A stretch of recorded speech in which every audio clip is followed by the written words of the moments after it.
नमस्कार, म पज्युपैडी शिव सुन्दरबहादुर गर्द तमु। मेरो जन्म तथा पहाड घर जिल्ला कास्की अन्नपूर्ण गाउँपालिका वडा नम्बर 10 कोडो हिला तोरनासा अर्थात् गान्द्रुक कोडगाउँ हो। हालमा जिल्ला चितवन भरतपुर महानगरपालिका वडा नम्बर 10 नमुना टोलमा बसोबास गर्दछु। यसभन्दा अघि मैले आनाको बारेमा एउटा भिडियो प्रस्तुत गरेको थिएँ। सो भिडियोलाई हेरेर सुनेर धेरैभन्दा धेरै मित्रहरूले सकारात्मक प्रतिक्रिया दिनुभएको पाएँ। यसको लागि म हार्दिक धन्यवाद दिन चाहन्छु। साथै केही मित्रहरूले रीको बारेमा पनि केही भनिदिनुहुन्छ कि भनी जिज्ञासा राख्नुभएको पाएँ। आज म त्यसैको बारेमा केही प्रकाश पार्न खोज्दैछु। यो भिडियो हेरेर सुनेर बस्नुभएका सम्पूर्ण दर्शक तथा श्रोता महानुभावहरूमा सर्वप्रथम मेरो हार्दिक सजालो नमस्कार अनि अभिवादन स्वीकार्नुहोला। बोनवादी अन्य खेगी गुरुहरूले यो रीको बारेमा शास्त्र वाचन गर्दा के कसरी वाचन गर्नुहुन्छ त्यो मलाई थाहा छैन। तथापि हामी थोरै पज्यूहरूले यो रीको बारेमा शास्त्र वाचन गर्दा यो री लिने चलन कहाँबाट चल्यो भनेर भन्नुपर्दा स्योमा मारो माए नासा भन्ने गाउँबाट भएको हो। कसरी भएको हो त भनेर फेरि भन्नुपर्दा उमिरो र उमिरानी बिच निदो फैसी टिलो ढुँडो फैसी टिलो घोरी धावा लेसी टिलो धिबो सिसी टिलो नाबो सिसी टिलो मुर्सी न्यासी टिलो केसी न्यासी टिलो अर्थात् उनीहरूको बिचमा वैवाहिक सम्बन्ध हुन्छ, घरजम हुन्छ र खेतीपातीको काम गरेर जीवन बिताउँछन्। मुर्सी लसी मुर्सिए घोर्दो आयौँ, तिसी लसी तिसिए घोर्दो आयौँ, मगा राजे दुधो राजे। दुःख गरी खेतीको काम गरे तापनि दुःख अनुसारको उत्पादन हुँदैन, त्यसैले उनीहरूको जीवन दुःखदायी बित्छ। यो देखेर उमी रानीले तिमीसँग विवाह गरेर आएपछि त मैले जीवनमा कहिले पनि मिठो खाने र राम्रो लाउन पाइनँ भनी सधैँ गुनासो गर्न थाल्छन्। एकपटक गाउँको भजै रोँदै मजर हो अर्थात् व्यापारी तथा सम्पन्न व्यक्ति अगुङ्गेला साथीभाइहरू मिलेर लोमे नासा थुरे नासा किरे नासा अग्री भुजेरे नासामा छोरा छोरी लना भन्दाले व्यापार गर्न जाने रे भन्ने कुरो सुन्छन्। ओहो, यही मौकामा म पनि गएर व्यापार गरेँ भने केही धन कमाउन सक्छु कि भन्ने हेतुले उमेरो पछि लागेर जान्छन्। सँगै गएका साथीहरू फर्कन्छन् र यो देखेर उमी रानीले तपाईँहरू त सकुशल फर्कनु भएछ, हाम्रो मान्छे नि भनेर सोधनी गर्दा तिम्रो मान्छे त उतै लोमे जमी थुरे जमी किरे जमी अग्रे भुज्रे जमी उनीहरूको छोरीसँग विवाह गरे उतै घरजम गरेर बस्यो, घर त फर्कँदैन रे भन्ने जवाब दिएपछि उमी रानी वहाँ घेजे चिरचिर घेजे अर्थात् आँसु खसाल्दै रोइ कराई गर्छिन्। अनि तिमीसँग म दुःख कष्ट गरी यतिका वर्षसम्म दिन बिताएँ, आज उता युवती पाएँ भनेर उतै घरजम गरेर बस्छौ भने म तिमीलाई श्राप दिन्छु भनी घरबाट हँसिया लिएर गई। बाटोमा पर्ने मार्चा अथवा साँगुको बिचमा गएर त्यो हँसियाले रेटे जस्तो काटे जस्तो गरी सत्य सत्यको श्रीमती महु र सत्य सत्यको श्रीमान तिमी हौ भने तिमी म भनी घर फर्कदा यो मार्चा बाँचिनी भत्किनी गरी यही खोलामा खसेर तिम्रो मृत्यु हुनु परोस् भनी श्राप दिई राखेर घर फर्किन्छन्। एक दिन उमेरो छोरा छोरी नोसी अथवा व्यापारका सामग्रीहरू ढाकरमा बोकी घर फर्कन्छन्। ठिक त्यही साँगुको बिचनिर आइपुग्दा हावाको झोक बेगले चलेर टोपी पनि उडाइदिन्छ अनि त्यो साँगु भत्कने र भाँचिने गरी उमेरो खोलामा खसेर निधन हुन्छ। उडाएको टोपी हावाको बेगले पल्टाउँदै पल्टाउँदै उमी रानीको काखमा पुर्याइदिन्छ। त्यसपछि के ल्यायो भने उल्टाइ पल्टाइ गरेर हेर्दा आफ्नो श्रीमानको टोपी भएको ठम्याइ हुन्छ। यो थाहा पाएपछि ओहो, जसलाई मैले त श्रीमानलाई शराब दिएको थिएँ, कतै त्यो शराब त लागेन भनी खोलामा गई हेर्दा नभन्दै त्यो सागु भाँचिएको भत्किएको अवस्थामा देख्छन् र फर्केर गाउँलेहरूलाई आफ्नो कुरो यथार्थ सुनाउँछन् र आफ्नो श्रीमानको लास खोजिदिन पुकार पनि गर्छन्। गाउँलेहरू आएर खोलाको किनारामा बस्ने बोटेहरूको सहयोग मागी थुतुरो अथवा ढडियाको मद्दतले लास खोज्ने काम हुन्छ।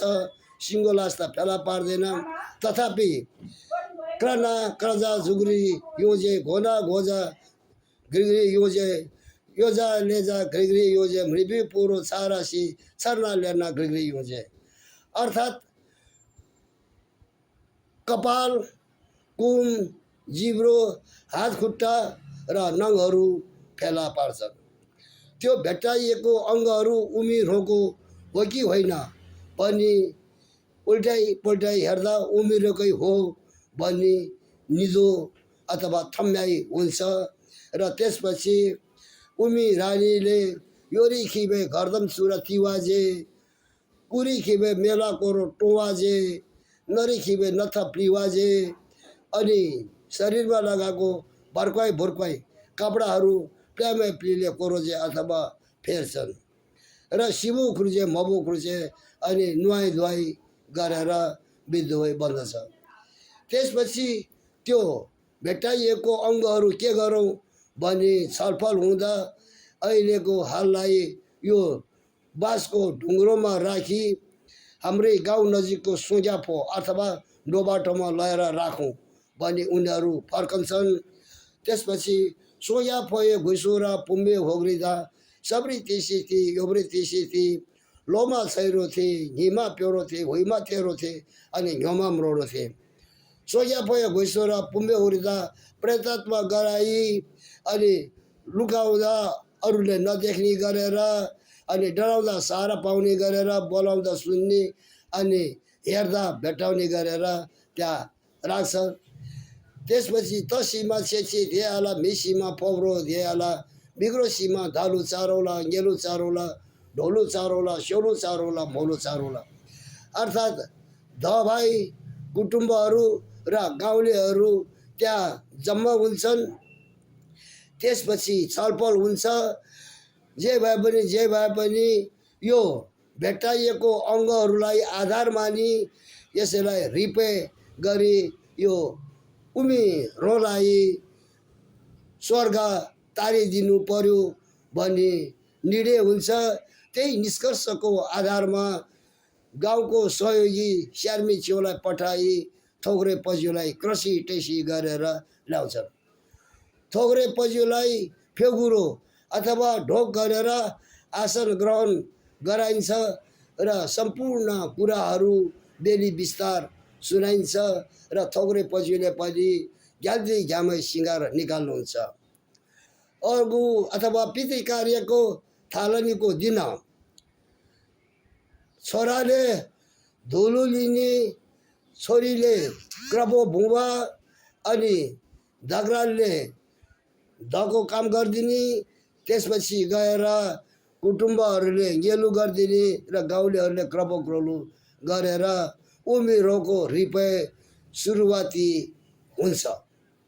त्यसपछि दोस्रो दिन थोग्रे पज्यूले सोयाफोमा राखिएको जुन त्यो रि हो त्यसलाई क्रसी टेसी गरेर यज्ञ स्थल अथवा घरमा ल्याउनुहुन्छ र कुनो बिमा कुमु खेदो बिमा भन्दाखेरि सर्विसोमा भएको त्यो दिवंगत आत्मालाई ल्याएर अनि रिमा राख्नुहुन्छ र सुनाउनु पर्ने सम्पूर्ण कुराहरू शास्त्र वाचन गरी श्रवण गराइदिनुहुन्छ।